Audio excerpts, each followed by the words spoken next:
Di negeri para samurai, ikan salmon merupakan salah satu jenis ikan yang sering diolah menjadi bahan makanan.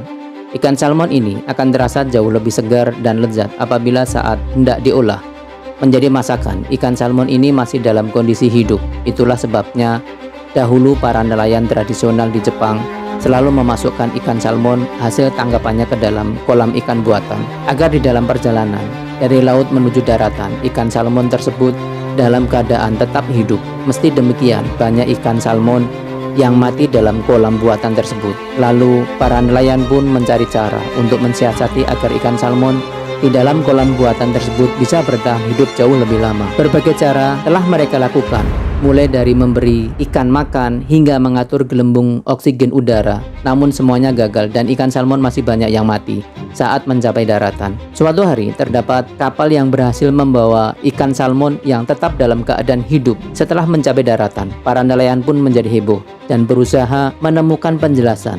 Ternyata rahasianya terdapat pada seekor anak ikan hiu kecil yang dimasukkan ke dalam kolam buatan tersebut. Ikan hiu tersebut tergolong kecil sehingga tidak mungkin memangsa ikan salmon dalam jumlah yang besar.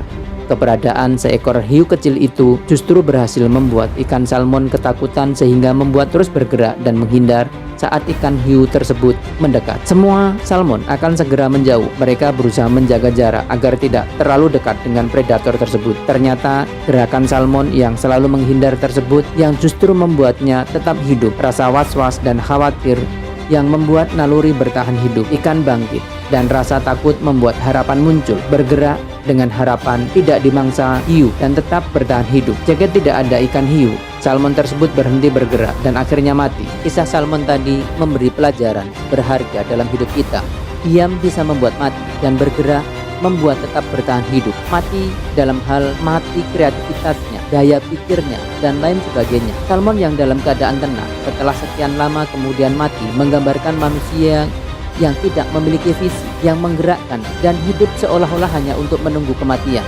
Salmon yang terus bergerak karena dikejar justru hidup lebih lama. Gerakan itulah yang tanpa sadar membuatnya bertahan hidup. Kuncinya bukan dikejar, tapi bergerak. Bergerak bisa juga tidak dikejar, tetapi mengejar. Dikejar adalah dorongan yang berasal dari luar, sedangkan mengejar adalah dorongan yang berasal dari dalam. Jika terlalu banyak diam, malas, tidak beraktivitas, dan banyak istirahat, hal tersebutlah yang sejatinya melemahkan hidup kita, mematikan akal pikiran dan kreativitas kita. Lantas, apa yang membuat kita diam? Yaitu ketika tidak ada masalah dalam hidup kita dan tidak ada harapan dan tantangan saat kita berada dalam kondisi zona nyaman. Itulah sebabnya kita patut mensyukuri adanya hiu kecil yang mendatangi kehidupan kita. Jika kita tidak memiliki daya dorong dari dalam, maka Tuhan memberikan hiu kecil atau sebuah masalah atau tantangan yang akan membuat kita terus bergerak walaupun mungkin tidak nyaman. Namun hal tersebutlah yang justru membuat kita bergerak dan tetap hidup. Akan jauh lebih baik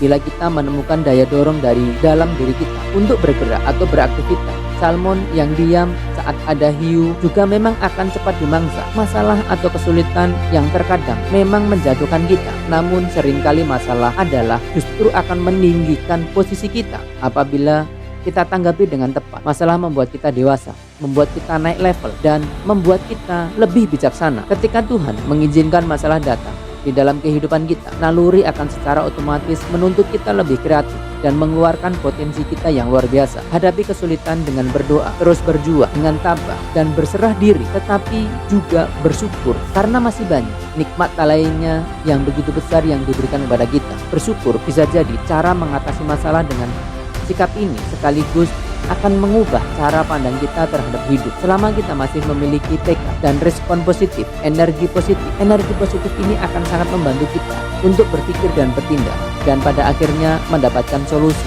atau jalan keluar pada setiap masalah yang kita hadapi.